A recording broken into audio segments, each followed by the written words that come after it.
অতীত কনকনে ঠান্ডা পড়ছে, তার মধ্যে মাথার উপর ফ্যান ছেড়ে কম্বল মুড়িয়ে ঘুমানো সজীবকে দেখে ভীষণ আশ্চর্যান্বিত হলেন সাজিয়া বেগম। এটা কেমন ছেলে!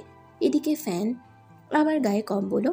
কম্বল টেনে নিয়ে ফেললেন তিনি, বললেন, কয়টা বাজে খেয়াল আছে সজীব? কোচিংয়ে যাবি না? কয়টা বাজে আম্মা? 7:40। এই জন্যই বলি নামাজ পড়ে আবার ঘুমাতে যাস না, উঠতে দেরি হয়ে যায়। একটু নদীর পাড়ে গিয়ে হেঁটে আসলে কেমন হয়? সজীব লাফ দিয়ে নামলো, কম্বল ফেলে বলল, উফ, 8টায় ক্লাস নিতে হবে, আরো আগে বলবে না? আয় কিছু মুখে দে আগে, এখন তো তারা লাগাবি। খেয়ে তাড়াহুড়ো করে পৌঁছালো সজীব। 8টা পার হয়ে গিয়েছে। ক্লাসরুমে ঢুকতেই হাই বেঞ্চের উপর বসে পা দুলানো মেয়েটিকে দেখে তার কপাল কুঞ্চন হলো। আশ্চর্য! পা নাড়াতে নাড়াতে মায়া বলল, আমি দেরি করে আসায় আমাকে কথা শোনালো স্যার। আর স্যার দেরি করে আসলে আমরা কথা শোনাবো। সবাই তখনই দাঁড়িয়ে পড়ল সজীবকে দেখে। সজীব হাতের বই আর মার্কার টেবিলে রাখতে রাখতে বলল, সেট। মায়ার চোখ ততক্ষণে কোটর থেকে বেরিয়ে আসার উপক্রম। মাথাটা একেবারে নিচে, কান দিয়ে গরম গরম হাওয়া বেরোচ্ছে। জিহবায় কামড় দিয়ে রাখলো মায়া। সবাই সে কখন বসে পড়েছে, মায়া দাঁড়িয়েই আছে মাথা নিচু করে।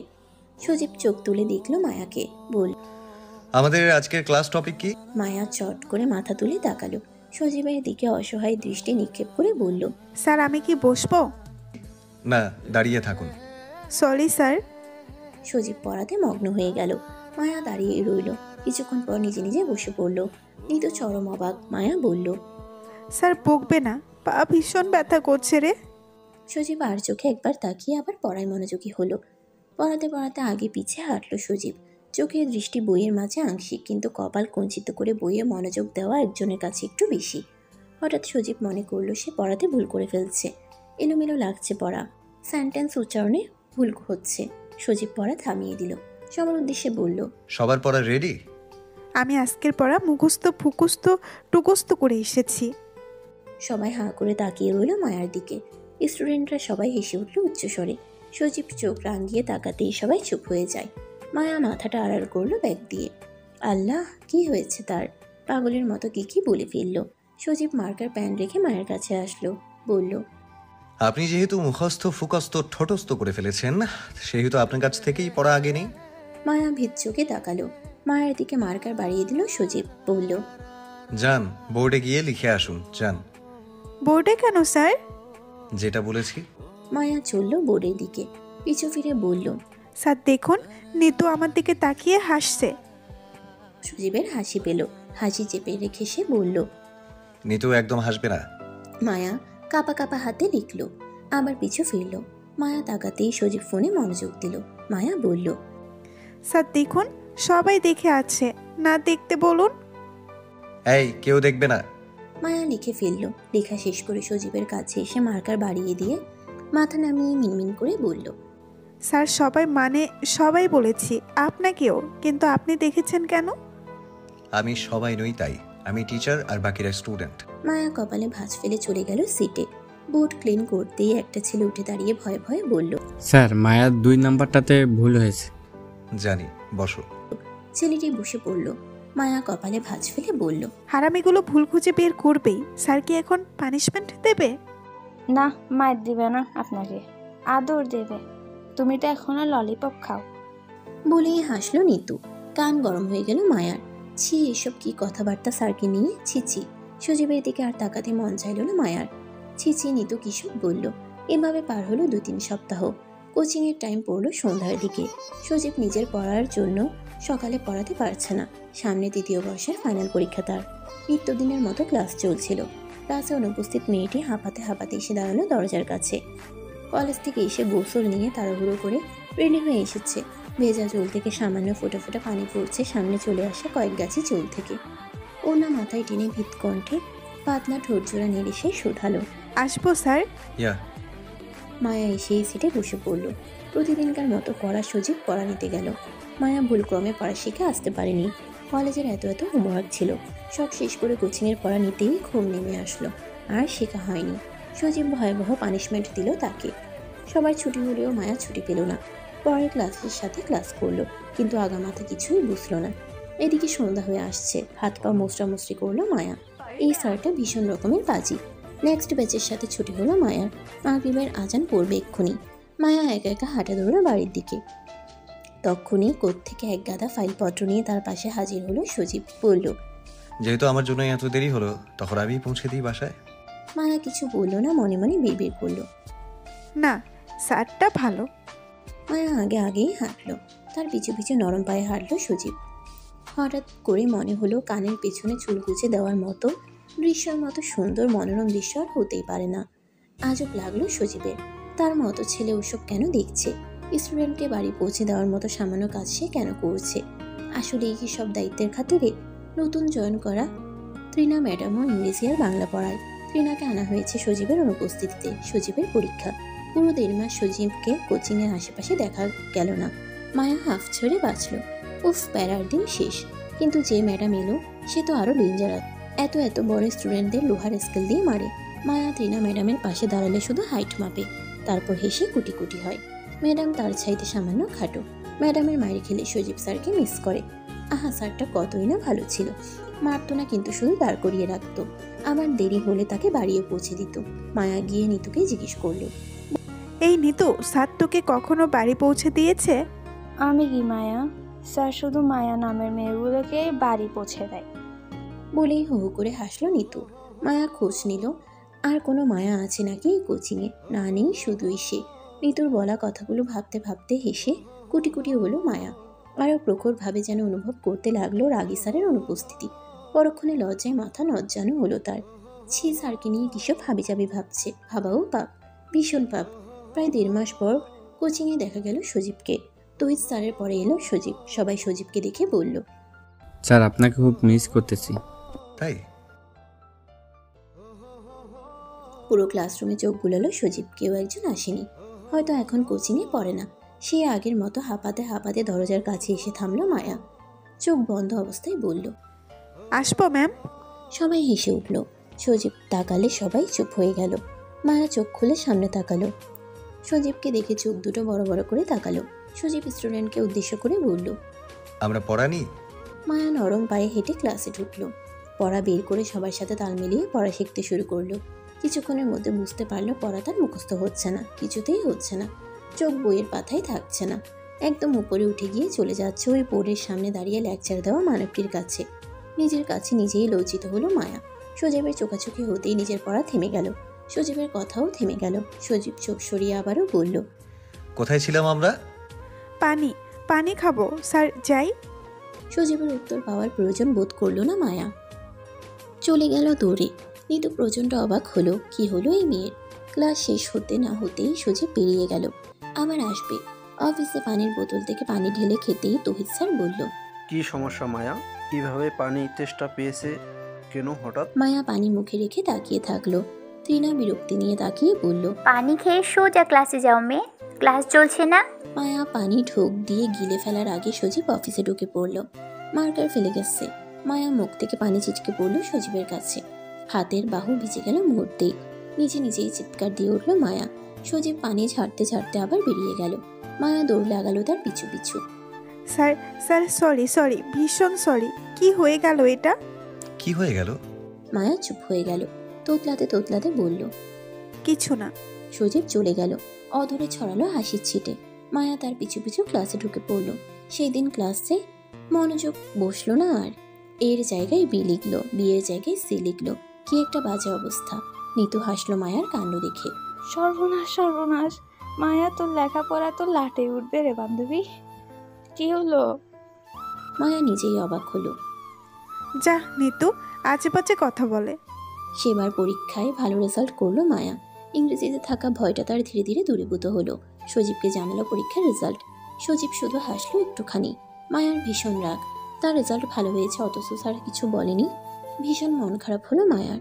সে রেগে সজীবকে বলে আসলো, শুনুন, আমি আজ থেকে আপনাকে আর স্যার ডাকবো না। মায়ার কথায় সজীব নিঃশব্দে হেসে বলল, তো কি ডাকবে? পাল্টা প্রশ্ন আশায় শক্ত হয়ে গেল মায়া। তাও আবার যেমন তেমন প্রশ্ন নয়। কি ডাকবে মানে? যা ইচ্ছে তাই ডাকবে। সজীব হেসে চলে গেল। মায়ার আরও রাগ লাগলো। স্যার তাকে অ্যাভয়েড করলো মনে হলো। তার কিছুদিন পরে সাইমার শ্বশুরবাড়ি থেকে ফিরছিল সজীব আর সাজিয়া বেগম।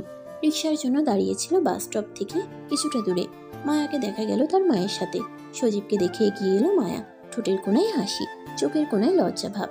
সাজিয়া বেগমের দিকে তাকিয়ে লম্বা সালাম দিল। সাজিয়া বেগম সালাম নিয়ে বললেন, স্যারকে দিয়েছো না আমাকে? সজীব নিজের হাত মোচড়ালো। মায়া হেসে বলল। স্যার কেউ? সাজিয়া বেগম হাসলেন, বললেন, নাম কি তোমার? মায়া। সাজিয়া বেগম কিছুক্ষণের জন্য কথা বলা বন্ধ রেখে সজীবের দিকে তাকালো। সজীব কানে হাত দিল, কান ডলতে ডলতে বলল, ওভাবে কি দেখো আম্মা, চলো যাই। আবার মায়াকে দেখে থেমে গেল সজীব। সাজিয়া বেগম হেসে ফেললেন আওয়াজ করে। মায়ার মুখে হাত বুলিয়ে বললেন, ও তুমি মায়া? মানে? সাজিয়া বেগম মাথা নাড়িয়ে বললেন, তুমি? ও ও আচ্ছা আচ্ছা, তোমার নামও তাহলে মায়া। মায়ার মা মাজেদা বলল। মায়া সজীবের দিকে তাকালো, হাসি মুখে সাজিয়া বেগমকে জিজ্ঞেস করলো, আর কেউ মায়া নামের আছে নাকি? হ্যাঁ হ্যাঁ আছে তো, আছে। আমার ছেলের মানে তোমার স্যারের হবু বউ।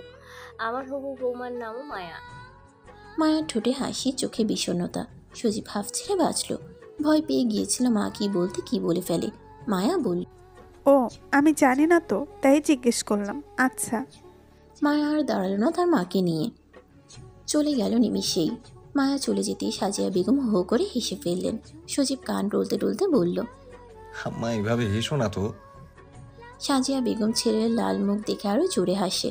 হাসতে হাসতে বলল, আপা শেষমেশ একটা পিচ্ছি তোর মাথায় খেলো। হায় হায় হায়, এটা কি করলি? আম্মা। সাজিয়া হাসি রোধ করতে চাইলেন, তারপর ঠোঁটের ফাঁক গলে বের হয়ে দুর্বোধ্য হাসি।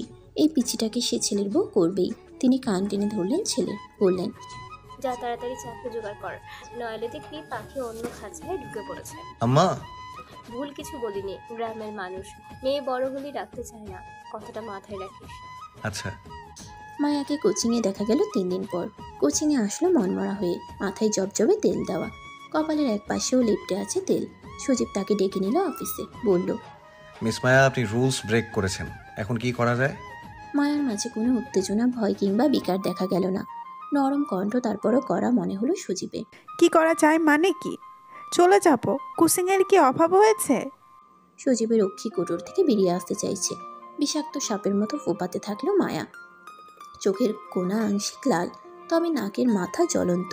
উজ্জ্বল শ্যামবর্ণের মেয়েটির সে অগ্নিমূর্তিও দেখার মতো। সজীব দেখল, খসখস করে খাতায় সাইন দেওয়ার আড়ালে। সজীবকে কোনোরূপ উত্তর দিতে না দেখে আর বেশিক্ষণ দাঁড়ালো না মায়া। পায়ের আওয়াজও শোনার মতো। অফিস থেকে বের হয়ে এলোমেলোভাবে আওয়াজ করে কেঁদে ফেলল মায়া। নিতু ঠিকই বলে, আরও একটা মায়া ভাইয়া আছে। নিতুর পাশে এসে ধপ করে বসলো। তার চোখ মুখের বেহাল অবস্থা দেখে ভরকে গেল নিতু। ও মা, তোর বিয়ে কখন ঠিক হলো আবার? জোরে কিল বসালো মায়া নিতুর পিঠে, কড়া কণ্ঠে বলল, আমি ইয়ার্কির মুডে নেই নিতু। আমার কেন বিয়ে ঠিক হবে? তোর প্রিয় স্যারের বিয়ে ঠিক হয়েছে, যা খুশিতে এবার নাচ। যত সব। ব্যাগের উপর মাথা রেখে অন্যদিকে মুখ করে পড়ে থাকলো মায়া। ক্লাসে সজীব এলো, কিন্তু মায়ার হেলদোল নেই। নিতু ডাকলো, কিন্তু মায়া উঠল না। সজীবও কিছুই বলল না। মায়া অনেকক্ষণ পর উঠে এদিক ওদিক তাকালো না। বই খুলে মুখে 2 হাত দিয়ে পড়া শিখতে লাগলো, যদিও পড়া না ছাই। ঝুঁকে তাকায়, চোখ থেকে টপ করে 1 ফোঁটা নোনা জল পড়লো বইয়ের উপর, ভিজে গেল। মায়া সেই জল পড়ার জায়গায় চিমটি দিয়ে ফুটো করে ফেলল। নিতু হাই হাই করে উঠল। এভাবে বই ছিঁড়ছিস কেন পাগল? মায়া ছিড়ল। সজীব আর চোখে তাকিয়ে মেয়েটা কি অসুস্থ নাকি? মায়া বই খাতা গুছিয়ে দাঁড়িয়ে পড়ল, বলল, স্যার আমি চলে যাব, আজকে ক্লাস করব না, শরীর খারাপ লাগছে। সজীব কিছু বলতে চাইলো, মায়া বলতে না দিয়ে, হসপিটালে যাব। তার মানে মেয়েটা অসুস্থ ছিল এতদিন? যাব। যাও। মায়া চোখ নামিয়ে ব্যাগ পিঠে তুলে নিল। মোটা বইটা বুকের সাথে জড়িয়ে যেতে যেতে বলল, জীবনেও আর এই কুসিংয়ে আসবো না। বেয়াদব স্যার, হবু বউ রেখে আবার মেয়ে পাগল করে। বেয়াদব, অসভ্য, লম্পট। সজীবের পড়ার ফাঁকে মায়া বের হয়ে গেল ক্লাসরুম থেকে। সজীব তার যাওয়া আর চোখে দেখে আবারও পড়াতে শুরু করলো। নিজের উপর বিরক্তি উঠল। কেন সে স্যার হতে গেল কে জানে। স্যার হয়ে এক জ্বালা। ছাত্রীর প্রেমেও কেউ পড়ে নাকি? না পারছে বলতে, না পারছে না বলে সইতে। আর এই পিচ্চিটার নাকের ডগায় এত রাগ। সজীব না পারে হাসতে, না পারে কাঁদতে, মহা জ্বালায় আছে। ইয়ার চেঞ্জ পরীক্ষায় একেবারে ভীষণ খারাপ রেজাল্ট আসলো মায়ার। বাসায় বকুনি তো আছে, পাশাপাশি সজীবের ধমকাধমকিও কম শোনেনি। সজীব বকতে না বকতেই বাচ্চাদের মতো ভ্যাঁ ভ্যাঁ করে কাঁদা শুরু করে দিল মায়া। কাঁদতে কাঁদতে বলল, স্যার এই বয়সটাতে পড়ালেখা একটু কম হয়, সেটা আপনারা কেউ বুঝতে চান না কেন? এই বয়সে ছেলেমেয়েরা প্রেমে পড়ে, আবার স্যাকা টাকাও খায়। ওসবে মন দিতে দিতে পড়ালেখা লাটে ওঠে, এটা বুঝতে হয়, বোঝা উচিত। কেন যে বোঝেন না? আর কেউ হাসলো কিনা জানে না, সজীব নিজের হাসি আটকাতে পারল না। পেন বই নিয়ে তাড়াতাড়ি কেটে পড়লো ক্লাসরুম থেকে। ক্লাসটা করালো না আর। তার হাসি দেখে সবাই চোখ বড় বড় করে তাকিয়ে রইল। বাসায় পৌঁছেও একই দশা সজীবের, হাসি থামলো না তার। সাজিয়া বেগম ছেলের এই অবস্থা দেখে বিড়বিড় করলেন, মেয়েটা শেষ পর্যন্ত আমার তো ভালো ছেলেটাকে পাগল করে ছাড়লো। কোচিংয়ে মায়াকে অনিয়মিত দেখে ভীষণ চিন্তিত হলো সজীব। মেয়েটার কি সত্যি সত্যি শরীর খারাপ নাকি? নিতুকে জিজ্ঞেস করলো। নিতু জ্বালালো, ওর বিয়ের কথাবার্তা চলছে, পরীক্ষার রেজাল্ট খারাপ হয়েছে, তাই ওর আব্বা বলেছে পড়ালেখা নাকি আর করাবে না। আশ্চর্য, ওটা কি ফাইনাল পরীক্ষা? মায়াকে সুযোগ দেওয়া উচিত। তার উপর অজান্তেই রাগ লাগলো সজীবের। রাগ দেখালো প্রত্যেকটি স্টুডেন্টের উপর, নিতুও বাদ যায়নি। আফজাল সাহেবের যে নাম্বারটা দেওয়া ছিল ওই নাম্বারে ফোন দিল সজীব। তিনি জ্বালালেন, মায়ার গায়ে জ্বর, তাই কোচিংয়ে যায়নি, আগামীকাল থেকে আবার আসবে। সজীব হাফ ছাড়লো। নিতুকে এসে বলল, মিথ্যে বলেছ কেন নিতু? নিতু ভরকে গেল, আমতা আমতা করে বলল। মায়া আমাকে এমনটা বলেছে। সজীব আর কিছু বলল না। মায়ার প্রতি এত পজিটিভনেস চোখে পড়ল সবার। ত্রিনা কথায় কথায় আজকাল তুমি স্টুডেন্টসদের বেশি কেয়ার করছো বোধহয় সজীব। সজীব খাতায় লিখতে লিখতে জবাব দিল, কোচিংয়ের নামটা ভুলে যাও কেন ত্রিনা? কোচিংয়ের নামই তো স্টুডেন্ট কেয়ার। এই ছেলের সাথে কথা বলে লাভ নেই। তারপরের দিন কোচিংয়ে হাজির হলো মায়া। সজীবকে উপেক্ষা করলো। পড়া দেওয়ার সময় নাকটা খাম্বার মতো উঁচু করে ফুলিয়ে রাখে। সজীব আর চোখে তাকিয়ে মিটিমিটি হাসে, মিনমিন করে বলে, একদম রিনা খানের কার্বন। বলি চট করে সরে পড়ল সজীব স্টুডেন্টদের উদ্দেশ্য। আমাদের পড়া কোথায় ছিল? মায়া নিজের নাকে হাত বুলিয়ে বিড়বিড়। আমাকে রিনা খানের মতো? মায়ার হাত নেড়ে তেজি কণ্ঠে সজীব, স্যার আপনাকে রিনা খানের জামাইয়ের মতো। সবাই হো হো করে হেসে উঠল। সজীব বিড়বিড় করে বলল, এই যা, আমার দেয়া গোল আমাকেই খাইয়ে দিল, তাই নাকি?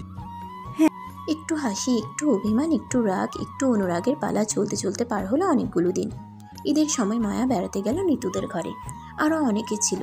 নিতু মায়াকে টেনে নিয়ে গেল হালকা গোলাপি রঙের একটি পাকা ঘরে। মোট পাঁচটা রুম আছে। অনেক পুরনো হয়েছে ঘরটা, কিন্তু কি সুন্দর গোছানো। ঘরের বারান্দায় বসে রইল মায়া। কিছুক্ষণ পর ভেতর থেকে আসলেন সাজিয়া বেগম। মায়া আচকিত। সাজিয়া বেগম এসেই মায়াকে জড়িয়ে, ওমা, তুমি কখন এসেছো মা? এখন? এটা স্যারের বাড়ি? ওমা, তুমি কখন এসেছো মা? হ্যাঁ, খুব। নিতু হাসলো মিটিমিটি। মায়া তাকে চিমটি মেরে বলল, এই, তুই আমাকে আগে বলিসনি কেন? তোর বাড়ির পাশেই স্যারের বাড়ি, এই জন্যই তোর সাথে স্যারের এত কানাঘোষা। নিতু হাসলো। সাজিয়া বেগমকে বলল, কাকি, সজীব ভাই কি এখন ঘরে আসবে? আমার ছেলে কি জম, এত ভয় পাওয়ার কি আছে? ভয় তো আরো বেশি পাওয়ার কথা কাকি, ওই বাঘিনী এনেছি তাই। আমাকে এনেছিস তাই তোকে বকবে? এই যা, আর কথা বাস না, তুই জানি তো আমি একটু কথা বলি মায়ের সাথে। ইন্টারভিউ ভালো করে দিস, চলি, টাটা। মায়া কিছু বুঝলো না। পুরো ঘরে চোখ বুলাতে বুলাতে সাজিয়া বেগমের সাথে রান্নাঘরে পৌঁছালো মায়া। সাজিয়া বেগম বললেন। মায়ার মুখ কালো হয়ে গেল নিমিষেই। সাজিয়া বেগম বলল, এভাবে কি দেখছো? না, দেখছি আপনি একা হাতে এই পুরো ঘরটা গুছিয়ে রাখেন কিভাবে। পারি, ঘর গোছাতে ভালো লাগে, আর এখন তো ছেলের বউ আনবো, সে আর আমি করবো। মায়ার মুখ কালো হয়ে গেল নিমিষেই। সাজিয়া বেগম বলল, ধরো তোমার শ্বশুর বাড়ি এমন, খুশি হবে নাকি বেজার হবে? খুব খুশি হব। তাহলে সেই ব্যবস্থাই করি। মায়া কিছুক্ষণের জন্য থেমে গেল। তার শ্বাস নেওয়া যেন বন্ধ হয়ে গেল। সে ভ্যানিটি ব্যাগ হাত, নিতু কই গেল? আরে দাঁড়া, ঈদের বকশিস নিয়ে যাও, সেমাই এ চিনি খেয়ে যাও। এই মেয়ে। মায়ের চিল্লাচিল্লি শুনে রুম থেকে বের হলো সজীব। ঘুরে ফিরে ক্লান্ত হয়ে একটু ঘুমের আয়োজন করেছিল। মা আর হতে দিল কই। পরনে ঢিলে ঢালা শার্ট, প্যান্টের পকেটে ফোন গুজে গুজে আসতেই তার সামনে পড়ল একটি মেয়ে। ভার্ত চকচকে দুটো চোখ, খাড়া নাক, মসৃণ তৈলাক্ত চেহারা, কাজল ওয়ালি। সজীব বিরক্ত হলো। উফ, এই মেয়েটা যেখানে যেখানে হাজির হয় সারাক্ষণ মাথায় ঘুরপাক খেতে থাকে। এমন হলে কি চলে? ঘুম ঘুম চোখেও না দেখলে কি হয়? সাজিয়া বেগম ছুটে এলেন। মায়ের দিকে সজীবকে বিরক্তি নিয়ে তাকাতে দেখে আপা দেখেছিস, একটু বকে দে তো মেয়েকে, আমার কোনো কথাই শুনছে না। মায়ের বুকের ধরফরানি আরো বাড়লো, সাথে সজীব বুঝতে পারলো এই মেয়ে সত্যি সত্যি তার সামনে দাঁড়িয়ে আছে, স্বপ্ন নয়। কিন্তু কি করে সম্ভব? মায়ের সামনে তাকালো একদম। নীলে ঢালা শার্ট আর এলোমেলো চুলে শার্টটাকে কি ভালো লাগছে মায়েরই। সজীব তাড়াতাড়ি রুমে ঢুকে পড়লো। ছি, মায়া তাকে এই অবস্থায় দেখে কি ভাবলো কে জানে। সাজিয়া বেগম মায়াকে টেনে নিয়ে গেল ভেতরে, হাতে টাকা গুজে দিয়ে বলল, এটা তো স্যারের দেওয়া বকশিস নে। আর হ্যাঁ, আমার ছেলের বউ হতে গেলে আমার সাথে তুই তো করে সইতে হবে।